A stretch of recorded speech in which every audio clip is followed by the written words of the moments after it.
अ,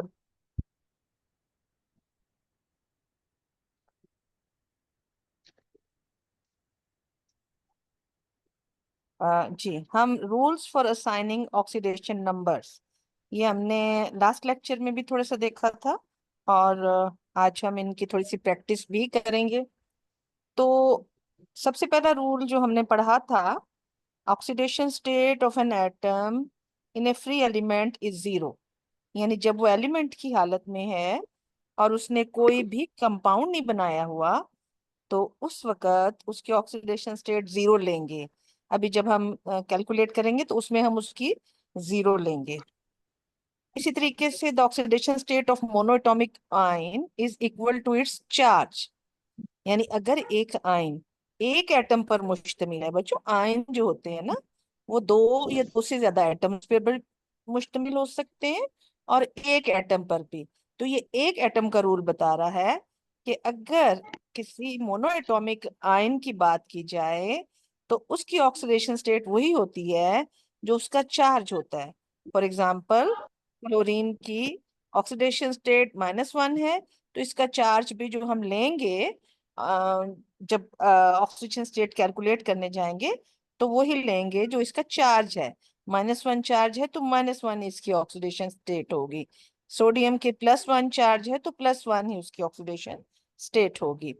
similarly third rule हमने ये देखा था कि किसी भी कंपाउंड का जब हम फॉर्मूला लिखते हैं, तो अगर उसके ऊपर कोई चार्ज नहीं है तो वो न्यूट्रल कंपाउंड कहलाता है, न्यूट्रल मॉलिक्यूल कहलाता है। तो उसके ऊपर कोई चार्ज ओवरऑल नहीं होगा।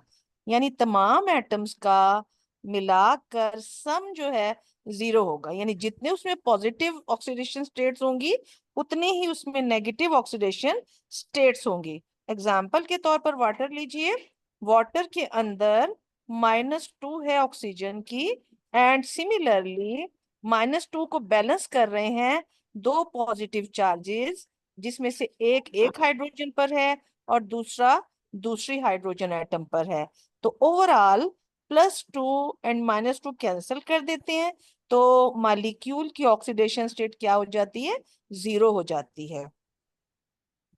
एंड इसका जो नेक्स्ट रूल है नंबर 4, वो ये है कि अगर हमारे पास कोई ऐसा आयन है जिसमें मोनोएटॉमिक नहीं है बल्कि डायटॉमिक या ट्राइटॉमिक है। फॉर एग्जांपल, गर्ल्स, हमारे पास एक आयन है, इसको कहते हैं हम हाइड्रोक्साइड आयन। आपने 8th क्लास में बेसिस के सिलसिले में जब बेसिस की डेफिनेशन याद की थी ना, तो आपने वहां पढ़ा था कि बेसिस डोनेट हाइड्रोक्सिल आयन या OH आयन। ये वही वाला OH आयन है जो 8th क्लास में आपने पढ़ा हुआ है।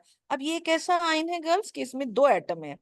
ठीक है, ये मोनोएटॉमिक आयन नहीं है, तो ये डायटॉमिक आयन है। लिहाजा अब इसका क्या है कि इसके ऊपर जो चार्ज है वो हम सम लेंगे जितने भी एटम्स इसके अंदर हैं उन सब का। तो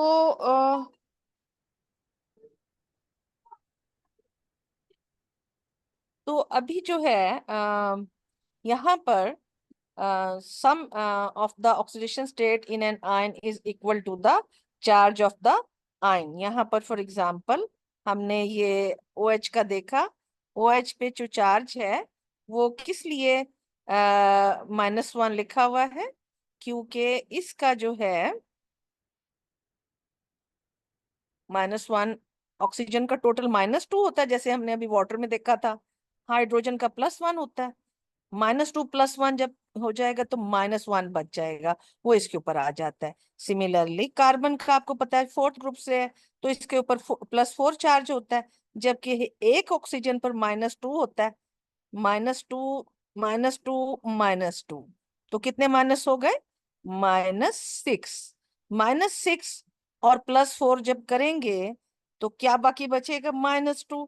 तो ये CO3 के ऊपर -2 चार्ज आ जाता है। ठीक है, तो ये बताना ये चाह रहा है कि ऑक्सीडेशन स्टेट इस आयन की कैसे -2 बनी? ये इन सब के ऑक्सीडेशन स्टेट्स का सम है। ठीक है जी। एंड इसी तरीके से नेक्स्ट हम देखते हैं, metals have positive oxidation states group 1A जो होता है, इनकी सारे, इसमें जितने भी मेटल्स होती हैं उनकी +1 होती है। ग्रुप 2 में जितने भी मेटल्स होते हैं उनमें +2 होती है। ग्रुप 3 में जितने भी होते हैं उनकी +3 ऑक्सीडेशन स्टेट होती है। अच्छा, इसी तरीके से 6 रूल भी आप लोगों ने पढ़ा था कि in compounds with non metals hydrogen को हमेशा हम +1 असाइन करेंगे जब नॉन मेटल्स के साथ होगा। ठीक है, क्योंकि मेटल्स के साथ अगर इसका कंपाउंड होगा बच्चों, वहां +1 नहीं होती, वहां -1 होती है। तो लेकिन अभी आपको क्योंकि वो ज्यादा +1 ही की एग्जांपल देगा, इसलिए उसने सिर्फ यही रूल बताया है। इसी तरीके से नंबर 7 रूल क्या है कि फ्लोरीन को हमेशा आप -1 ऑक्सीडेशन नंबर देते हैं जब आप इसकी ऑक्सीडेशन स्टेट कहीं पर लिखने जाते हैं, मसलन HF में, कैल्शियम फ्लोराइड में, एल्यूमिनियम ट्राइफ्लोराइड में हमेशा फ्लोरीन की -1 होगी एक एटम की। ये नहीं है कि 2 एटम्स की भी -1 होगी, एक की -1 होगी, 2 फ्लोरीन की -2 होगी, और 3 फ्लोरीन की जो है वो 3 होगी। ठीक है जी। इसी तरह लास्ट इसका है, in most compound oxidation state of the oxygen क्या ली जाती है, -2 ली जाती है। ठीक है, अब हम क्योंकि आगे इसकी एग्जांपल्स भी देखेंगे तो वहां हमें कुछ मजीद अंदाजा हो जाएगा। अच्छा गर्ल्स, ये जो रेड कलर से मैंने ऊपर लिखे हुए हैं ना, दीज आर SLOs। अभी वो जो हम पढ़ रहे थे वो तो हम ऑक्सीडेशन नंबर फाइंड आउट करने के रूल्स पढ़ रहे थे ना, तो यही रूल्स उसने अलहदा से SLO में भी पूछे हुए हैं। मसलन अब ये SLO जो है, ये कह रहा है कि जब भी आप इनऑर्गेनिक कंपाउंड लिखने जाते हैं तो आपने oxidation number of element Roman numeral में लिखना होता है, जैसा कि मैंने आपको लास्ट लेक्चर में भी बताया था। मसलन FeCl2 है, इसमें आयरन का जो ऑक्सीडेशन नंबर है यहाँ पर 2 है, तो हमने आयरन +2 +2 दूसरे तरीके से नहीं लिखना, बल्कि रोमन में लिखना है, इन ब्रैकेट। ठीक है, इस तरह अगर आयरन 3 क्लोराइड है तो फिर आयरन ये 3 रोमन न्यूमेरल में लिखना होगा। ये भी एक रूल है, लेकिन ये, हाँ, आप आम तौर पर आपकी इसको जरूरत अभी फिलहाल इस क्लास में इंशाल्लाह नहीं पड़ेगी। अच्छा, फिर एक ये भी है आपके पास जो है कि द सम क्या है, सम ऑफ द, आप में से कोई स्टूडेंट्स अनम्यूट करके इसको रीड करेगा? ये क्या लिखा हुआ है girls? Explain that the sum of the oxidation numbers in a neutral compound is 0. हाँ जी, ये पीछे अभी हमने रूल्स में पढ़ा था ना, रूल्स में यही पॉइंट पढ़ा था ना कि sum of the neutral compound oxidation, जितने भी किसी कंपाउंड में एटम्स होते हैं उनका सम अगर करें तो वो 0 आता है अगर वो कंपाउंड न्यूट्रल है। तो अभी पीछे हमने ये एग्जांपल देखे थे ना, लेकिन ये एसर से था, इसलिए अगेन मैंने इसको दोबारा लिख दिया था। ठीक है, मसलन एक कंपाउंड है बेरियम सल्फाइड, अब बेरियम की +2, सल्फाइड की -2, दोनों ने एक दूसरे को कैंसिल कर दी, तो लिहाजा ओवरऑल कोई बेरियम सल्फाइड पे कोई चार्ज नहीं होगा, 0 होगा। इसी तरीके से यहाँ एल्यूमिनियम की देखिए गर्ल्स, एल्यूमिनियम की यहाँ पर ऑक्सीडेशन स्टेट क्या है, +3। ठीक है, और एक क्लोराइड की -1 होती है, 3 क्लोराइड की मिला के -3 होगी, तो +3 -3 ने क्या किया, एक दूसरे को कैंसिल कर दिया, इसलिए ये 0 है। ठीक है, इसी तरीके से अगर 0 नहीं होती फिर उसको न्यूट्रल कंपाउंड नहीं कहते, फिर वो कोई आयन बन जाता है। अगर पॉजिटिव बाकी बचे तो वो कैटायन बन जाता है, अगर नेगेटिव आयन बाकी बचे तो वो एनायन बन जाता है। ठीक है ना, तो अभी हम इसी चीज को थोड़ा सा नेक्स्ट इसमें देखते हैं। अच्छा, ये SLO कौन, यहाँ 2 SLO लिखे हुए हैं, दोनों इसी में कवर हो जाएंगे जी। रीड कीजिए बेटा। Recognize that the oxidation number of elements in their free state is 0. ठीक है, अब ये Identify पहला SLO, जी जी पहला SLO है, तो इसमें आप देखिए इसके ऊपर मैंने कॉपर 2+ लिखा हुआ है। ठीक है, तो ये अब जनाब फ्री एलिमेंट नहीं है, ये किसी कंपाउंड में से एक हिस्सा लिखा है मैंने कंपाउंड का। मसलन हो सकता है ये कॉपर सल्फेट हो सकता है कॉपर क्लोराइड हो, कॉपर कार्बोनेट हो, ये किसी कंपाउंड में से निकाल के मैंने इसको लिखा है, तो दिस इज नॉट फ्री, ठीक है, इसीलिए इसके ऊपर चार्ज है। चार्ज इसी वजह से है कि इसने किसी को लेन देन किसी के साथ किया हुआ है, कंपाउंड बनाया हुआ है, ठीक। लेकिन आप यहाँ जिंक को देखें, जिंक के ऊपर कोई चार्ज नजर नहीं आ रहा, इसकी जीरो ऑक्सीडेशन स्टेट है ना, तो क्योंकि ये फ्री एलिमेंट है, ये इसका मतलब है इसने किसी के साथ कोई कंपाउंड नहीं बनाया हुआ, ठीक है। अगर कोई कंपाउंड की हालत में हो तो उसके ऊपर लाजमन कोई पॉजिटिव या नेगेटिव चार्ज होगा, 1 2 3 जितना भी। लेकिन अगर कोई चार्ज नहीं है तो इट्स मीन कि वो फ्री हालत में है, उस किसी के साथ कंपाउंड नहीं बनाया हुआ। तो जिंक जब ऐसे लिखा जाता है तो this is for free zinc, ठीक है। कॉपर जब ऐसे लिखा जाता है free element, sodium free element, understand. तो फ्री एलिमेंट की क्योंकि जीरो ऑक्सीडेशन स्टेट होती है, इसलिए इसके ऊपर नहीं डालते हम, समझ आ गई। देखिए ये जिंक फ्री है, लेकिन ये जिंक किसी कंपाउंड में से निकाल के लिखा हुआ है। जिंक सल्फेट भी हो सकता है, जिंक क्लोराइड भी हो सकता है, जिंक कार्बोनेट भी हो सकता है, अंडरस्टैंड गर्ल्स। नेक्स्ट जो है जो इसी का दूसरा एसएलओ लिखा हुआ है इसी पेज पे, identified that the oxidation number of monoatomic ion is the same as the charge on the ion, ठीक है ना। देखिए ये जितने भी यहाँ मैंने लिखे हैं गर्ल्स आयन, ये सारे मोनोएटॉमिक है। This is one atom, copper का एटम है, ठीक है, मोनोएटॉमिक आयन है। तो इसके ऊपर मोनोएटॉमिक आयन के ऊपर चार्ज क्योंकि 2+ है, तो इसका ऑक्सीडेशन नंबर भी 2+ है, ठीक है। जिंक के ऊपर 2+ है इसका चार्ज, तो इसका ऑक्सीडेशन नंबर भी 2+ है। मैग्नीशियम का 2+, सल्फाइड का -2, ठीक है, सोडियम का 1+1, पोटेशियम का +1, एल्यूमिनियम का +3। तो ये पॉइंट हमने जब रूल्स पढ़े थे ऑक्सीडेशन नंबर असाइन करने के वहां भी पढ़े थे, लेकिन ये अलहदा से क्योंकि एसएलओ दिया हुआ है, इसलिए मैंने सोचा अलहदा से भी आपसे एक दफा इनको डिस्कस कर लूं। जी नेक्स्ट क्या रूल है, क्या एसएलओ लिखा हुआ है girls? Explain Explain the that the sum of sum yes please.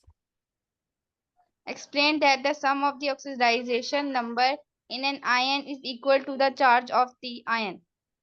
जी ये वही वाली बात अभी हमने ये पॉइंट रिपीट हो रहे हैं क्योंकि हमने ये अलग एसएलओ बना के उन्होंने हर पॉइंट दिया हुआ है, ठीक है। ये वही पॉइंट है गर्ल्स कि ना किसी भी, अभी हमने पीछे मोनोएटॉमिक आयन देखे थे ना, अब ये मसलन एक आयन है, इसको बच्चों बोलते हैं hydronium ion, H3O, hydronium ion, ठीक है। अब देखो इसके ऊपर एक प्लस लगाते हैं, इसको प्लस को क्यों लगाया जाता है जरा गौर करना है। अब देखिए एक ऑक्सीजन की -2 होती है ना, और एक हाइड्रोजन की कितनी होती है, +1। लेकिन यहाँ 3 हाइड्रोजन है, तो यहाँ कितने प्लस हो जाएंगे, 3+, ठीक है ना। प्लस कितने हो जाएंगे, 3, और माइनस कितने होंगे, एक ऑक्सीजन है ना, तो -2 और +3, जब हम इसका सम निकालेंगे क्या आएगा, +1 बाकी 1. बच जाएगा ना, तो वो इसके ऊपर लगा देते हैं हम +1। सिमिलरली इधर देखिए ऑक्सीजन का -2 है, ठीक है, एंड हाइड्रोजन का +1 है, तो -2 +1 क्या बचा, एक माइनस बच गया, वो एक माइनस इस पे लगा देते हैं हम। समझ आई बात की। इधर देखिए सल्फर का क्योंकि +6 होता है, एक ऑक्सीजन का -2 है, और जबकि 4 ऑक्सीजन का कितना हो जाएगा, 2 4 8, -8, -8 और +6 को सॉल्व करें तो क्या आंसर, -2 बचा ना, तो वो सल्फेट पे आ गया। समझ आई ना? कि जो भी सम बाकी बचता है वो उस आयन के ऊपर आ जाता है। अगर न्यूट्रल कंपाउंड है तो कुछ नहीं आएगा, दर जीरो होगा। अगर कोई आयन है तो जो सम प्लस या माइनस में जो भी आएगा वो इसके ऊपर आ जाएगा। अब हम ये जो रूल्स हमने पढ़े थे उन्हीं को अप्लाई करते हुए कहता है कि उन रूल्स के को अप्लाई करते हुए यहाँ हमने अननोन जो है ना, जो भी एलिमेंट उसका हमने ऑक्सीडेशन नंबर मालूम करना है। फॉर एग्जांपल यहाँ क्रोमियम का ऑक्सीडेशन नंबर मालूम करने को कह रहा है, ठीक है।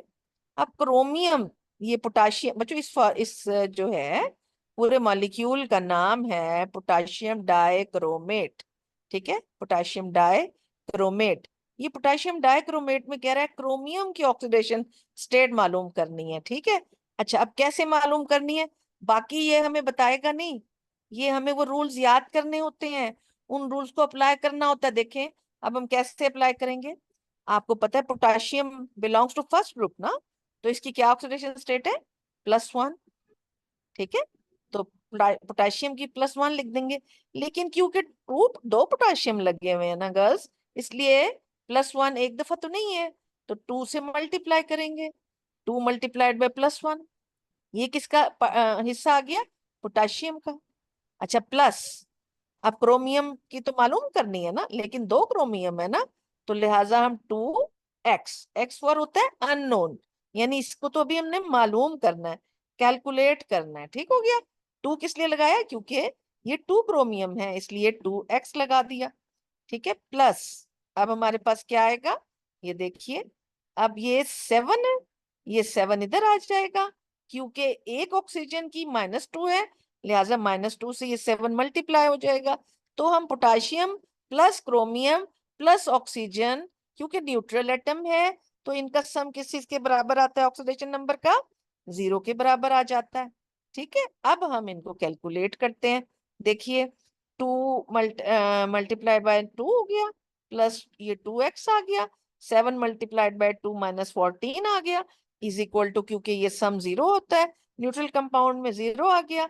एंड उसके बाद आपने कैलकुलेट कर लिया, 2x 12 के बराबर, और x की वैल्यू किसके बराबर आ गई, +6 के। तो यहाँ हमने वो जो rules for assigning the oxidation number याद किए थे, उनको यूज करते हुए पोटेशियम क्योंकि ग्रुप 1 मेटल है, इसका +1 लगाया, उसने कहा था ऑक्सीजन का -2 लगाओ, लगाया, और लगाने के बाद क्रोमियम का हमने कैलकुलेट कर लिया, ठीक है। एंड इसी तरह हम आगे एक दो और एग्जांपल्स भी देखते हैं जी। अब यहाँ ये सल्फ्यूरिक एसिड का एक मॉलिक्यूल है, तो इसमें oxidation of number of sulphur हमने मालूम करना है, ठीक है जी। अब यहाँ पर अगेन सल्फर का तो मालूम करना है, लेकिन हाइड्रोजन का उसने हमें बताया था कि नॉन मेटल्स में हमेशा +1 लगाएंगे, और ऑक्सीजन का उसने कहा था आप मैक्सिमम जनरली क्या लगाएंगे, -2 लगाएंगे। जब हम इन दोनों की वैल्यूज लगा देंगे तो इसकी हमें खुद ब खुद मिल जाएगी। चले आए हम इसको सॉल्व करते हैं। अच्छा जी, अब हाइड्रोजन क्योंकि आपके पास 2 हैं, तो लिहाजा आप क्या करेंगे, 2 मल्टीप्लाइड बाय 1 क्या आ गया, +2, सही है। एंड सिमिलरली नेक्स्ट जो है फिर ये सल्फर का, क्योंकि हमें मालूम करना है, अननोन है, x आ गया। अगेन क्योंकि एक ऑक्सीजन की -2 है, तो 4 ऑक्सीजन की -2 4 -8, तो -8 लगा दिया, क्योंकि ओवरऑल इस सल्फ्यूरिक एसिड पर कोई चार्ज नहीं है, इसका मतलब है इसका सम 0 आना है, तो इक्वल टू हमने 0 लिख दिया। और उसके बाद हमने इसको जब कैलकुलेट किया तो हमारे पास x की वैल्यू ऑक्सीडेशन नंबर की क्या आ गई, +6 आ गई, ठीक है। इसी तरीके से ये आपका उसने उसमें भी दिया हुआ है, जो है बुक की एक्सरसाइज एक्टिविटी में भी दिया हुआ है। तो बेसिकली आपको बच्चों को, आपको एग्जाम क्योंकि बुक बेस्ड नहीं है ना, तो आई मीन बुक तो आपको बुक के आंसर क्वेश्चन नहीं आने, आपको एसएलओ की बेस पर कहीं से भी कोई वो क्वेश्चन दे देगा। इसलिए आप देख रहे हैं कि मैं एग्जैक्ट बुक वाली एग्जांपल्स क्यों यूज नहीं कर रही गर्ल्स, कि बुक तो सिर्फ आपको एक थोड़ी सी जो है फॉर एग्जाम्पल के तौर पर कुछ एग्जाम्पल उसमें है, तो लेकिन एग्जाम में आपको जरूरी नहीं सल्फ्यूरिक एसिड, सल्फर डाइऑक्साइड में से भी सल्फर की कहने को मालूम करने को कह सकता है। तो ये आप लोगों ने इसकी बहुत ज्यादा प्रैक्टिस करनी होगी खुद बैठ के। अच्छा जी, अब हम जनाब हमारे पास ये एक कंपाउंड है NO2। अब इसमें NO2 में कहता है नाइट्रोजन की मालूम करें। अब देखिए नाइट्रोजन की जगह हमने X लगा दिया, ठीक है। और 2 क्योंकि 2 ऑक्सीजन है, 2 मल्टीप्लाइड बाय एक ऑक्सीजन की -2 होती है, -2 कर दिया, ठीक है। तो ये -4 आ गई। तो अब हम इसको रीअरेंज करेंगे तो x की वैल्यू +4 आ गई, यानी नाइट्रोजन की ऑक्सीडेशन स्टेट यहाँ पे क्या होगी, +4 होगी। इस तरीके से गर्ल्स आपने बहुत से रूल्स अप्लाई करने के बाद इसको क्या करना है, ऑक्सीडेशन नंबर्स को कैलकुलेट करना सीखना है। लेकिन अब ये आपकी प्रैक्टिस है, आपकी सेल्फ प्रैक्टिस है, और वो जो रूल्स है ना आपने असाइनिंग वैल्यूज, वो आपके एसएलओ में नहीं थे। आई मीन कि उन रूल्स को आपने याद नहीं करना जुबानी, लेकिन उन रूल्स को आपको अप्लाई करना है।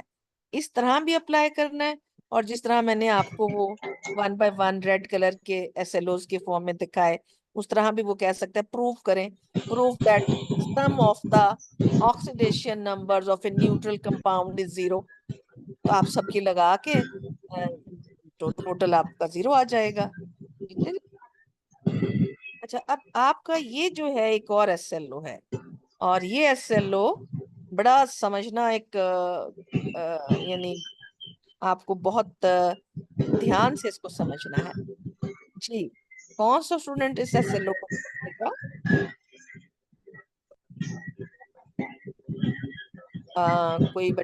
बच्चों कोई बच्चा इसको रीड करेगा एसएलओ को? Derive hmm, derive the formula of ionic compounds from ionic charges and oxidation numbers. हाँ जी। अब बच्चों ये आयनिक कंपाउंड्स के जो फॉर्मूलाज होते हैं ना, ये कैसे बनते हैं? हमने H2O कैसे लिख दिया, या H2SO4 सल्फ्यूरिक एसिड का कैसे लिख दिया, या अभी मैं पोटेशियम डाइक्रोमेट आपको कह रही थी K2Cr2O7 कैसे आ गया? ये आयनिक कंपाउंड्स हैं, इनके फार्मूलाज कैसे बनते हैं, ये हमने समझना है। ठीक है। अच्छा, अब आयनिक कंपाउंड जब भी होता है ना गर्ल्स, उसमें एक मतलब कैटाइन भी होते हैं और उसमें एनाइन भी होते हैं। ठीक है। अब फॉर एग्जाम्पल हमारे पास एक कैटाइन है Copper 2+, और एक एनाइन है Oxygen 2+। ठीक है। अब हम देखते हैं कि अगर ये आपस में एक दूसरे को अट्रैक्ट कर लेंगे तो ये आयनिक कंपाउंड बनेगा। तो क्या होगा, एक की ऑक्सीडेशन स्टेट दूसरे के नीचे आ जाती है। ठीक है, मैं थोड़ा इसको दोबारा रिवर्स करती हूँ। अभी सॉरी, अभी ये मेरा, इसको थोड़ा सा रिवर्स करूंगी। देखिए, कॉपर के ऊपर 2+ था ना, एंड ऑक्सीजन पर 2- था। अब ये देखिए, एनाइन की ऑक्सीडेशन कैटाइन के नीचे आ जाती है, कैटाइन की एनाइन के नीचे आ जाती है। और जब हम इनको लिखते हैं गर्ल्स, तो याद रखिएगा, तो हमने अब इनको कैसे लिखा है, Cu2O2। ठीक है।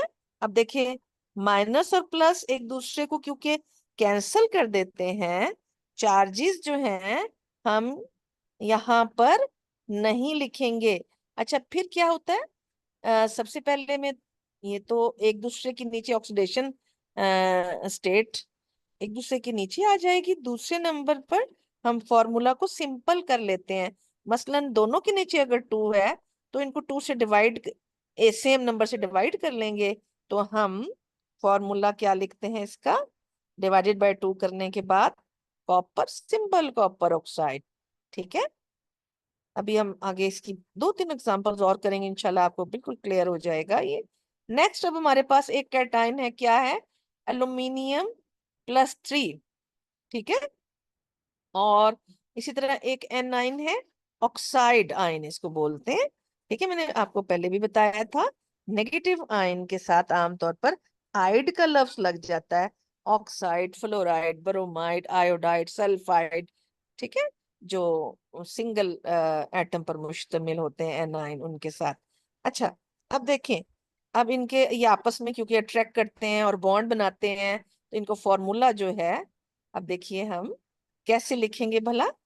ये देखिए, इसके जनाब ऑक्सीजन की ऑक्सीडेशन स्टेट एल्यूमिनियम के नीचे, और एल्यूमिनियम की ऑक्सीडेशन स्टेट ऑक्सीजन के नीचे।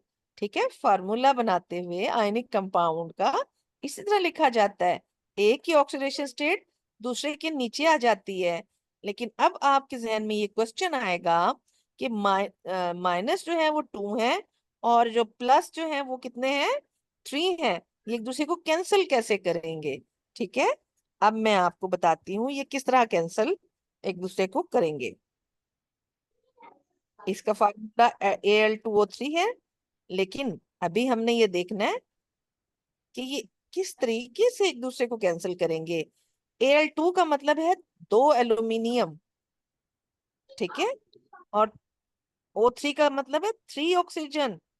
देखिए, एक एल्यूमिनियम पर कितना चार्ज होता है, कितना था पहले आपने यहाँ देखा था ना, +3 था ना, ठीक है। Yes ma'am. एक एल्यूमिनियम पे +3 था, 2 एल्यूमिनियम पे कितना होगा, 3 2 ज़ा प्लस सिक्स। +6। एंड सिमिलरली एक ऑक्सीजन पे था -2 और 3 पे कितना होगा, सिक्स। हाँ माइनस जी, सिक्स। -6। तो -6 + 6 यानी क्या हो गया, चार्ज इनका बैलेंस हो गया। लिहाजा हमने देखें यहाँ पर कोई चार्ज भी शो नहीं किया। Al2O3 के ऊपर हमने किसी किस्म का कोई चार्ज क्यों नहीं शो किया, क्योंकि चार्ज कैंसिल हो गया। ठीक है, तो आप लोगों ने देखा कि किस तरह, हाँ, ये आयनिक कंपाउंड का फॉर्मूला जब लिखते हैं तो कितना आसान है। एक का जो चार्ज है या ऑक्सीडेशन नंबर है वो दूसरे के नीचे आ जाता है और फिर वो एक दूसरे को बैलेंस कर देता है। अभी और एग्जांपल भी देखेंगे। अब ये एग्जांपल आप देखिए, दिस इज सोडियम कैटाइन क्या है, सोडियम आयन है, और एनाइन क्या है, कार्बोनेट आपका एनाइन है। ठीक है, अब इसमें उसी तरीके से आप लोग देखिएगा, सोडियम एंड कार्बोनेट आपस में आयनिक बॉन्ड बना रहे हैं। इनका फॉर्मूला कैसे लिखा जाएगा, कार्बोनेट की ऑक्सीडेशन स्टेट सोडियम के नीचे और सोडियम की कार्बोनेट के नीचे, आ गई ना? ठीक है, और अब इसका फॉर्मूला क्या होगा, Na2CO3, ठीक है ना, Na2CO3 हो गया ना फॉर्मूला, क्योंकि ये दोनों जो है आपस में मल्टीप्लाई हो जाते हैं, 3 1 ज़ा 3, ठीक है ना। तो अब आपका अगेन क्वेश्चन होना चाहिए चार्ज बैलेंसिंग। चार्ज बैलेंसिंग देखते हैं। देखें, ये 2 सोडियम लगे हुए हैं यहाँ, जब इसके नीचे 2 आ गया दैट मीन 2 सोडियम्स, ठीक है जनाब। एंड 2 सोडियम्स जो हैं, एक सोडियम की +1 है, तो 2 सोडियम्स की कितनी हो गई, +2, है ना। और कार्बोनेट पे क्या थी आपको याद है, -2 थी ना, है ना, कार्बोनेट पे -2 थी और एक कार्बोनेट पे -2 थी, तो -2 एंड +2 ने एक दूसरे को क्या कर दिया, कैंसिल कर दिया। लिहाजा नेट रिजल्ट जो है इसका फॉर्मूला आप देखें कितनी आराम से बन गया। अब हम और देखते हैं एक दो फॉर्मूलाज इसके। जी, एल्यूमिनियम सल्फेट, अच्छा यहाँ थोड़ी सी आपको और थोड़ी सी ज्यादा एक स्टेप और बढ़ा है मैंने, इसलिए एग्जांपल ये डाली थी। ये देखिए, एल्यूमिनियम की ऑक्सीडेशन स्टेट यहाँ क्या है, +3, प्लस ठीक है, और सल्फेट की क्या है, -2, -2। ठीक है। अब जब ये कंपाउंड आपस में इनका फॉर्मूला लिखने जाएंगे, ये जो आपस में अट्रैक्ट करके बॉन्ड बनाएंगे आयनिक, इसका जो फॉर्मूला लिखने जाएंगे तो सल्फेट की एल्यूमिनियम की सल्फेट के नीचे और सल्फेट की एल्यूमिनियम के एल्यूमिनियम। नीचे। अच्छा, अब बच्चों सवाल ये पैदा होता है कि इसका फॉर्मूला हम लिखेंगे कैसे, क्योंकि SO4 खुद भी है साथ में, वहां पीछे सोडियम कार्बोनेट में तो वो +1 था ना, इसलिए हमने उसको +1 तो नहीं शो करते, लेकिन ये 3 है तो इसको कैसे शो करते हैं देखिए। यानी अब सल्फेट को SO4 खाली नहीं लिखेंगे, बल्कि SO4 के इर्द गिर्द किस चीज की पावर आ गई है, 3 की। 3 की। हाँ, इसको कहते हैं, एक होता है सुपरस्क्रिप्ट, एक होता है सबस्क्रिप्ट।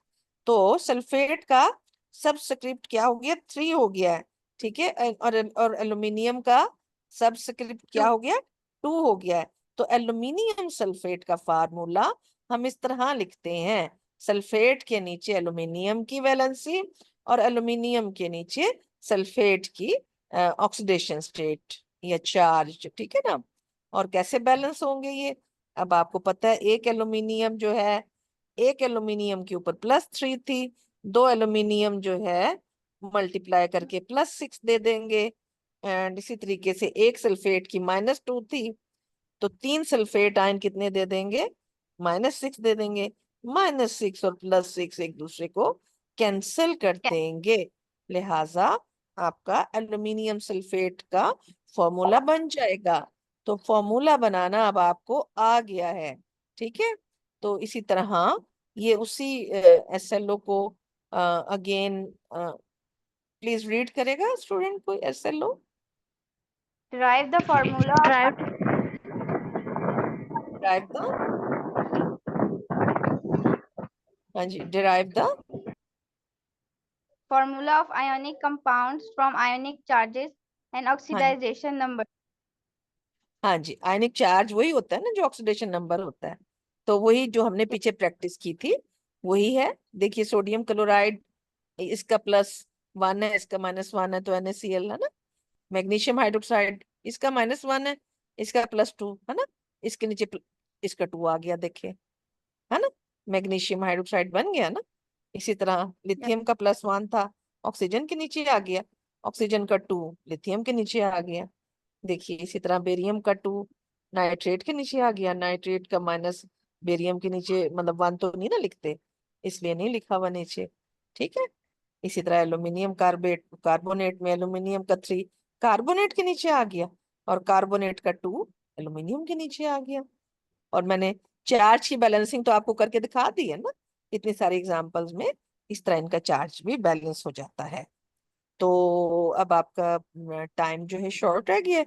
अगर किसी स्टूडेंट को जो आज हमने ये 2 टॉपिक्स देखे हैं, oxidation number of unknown element कैसे कैलकुलेट करते हैं, और आयनिक कंपाउंड का फॉर्मूला कैसे लिखते हैं, अच्छा अंकल्स आपको प्रैक्टिस साथ साथ करनी पड़ेगी।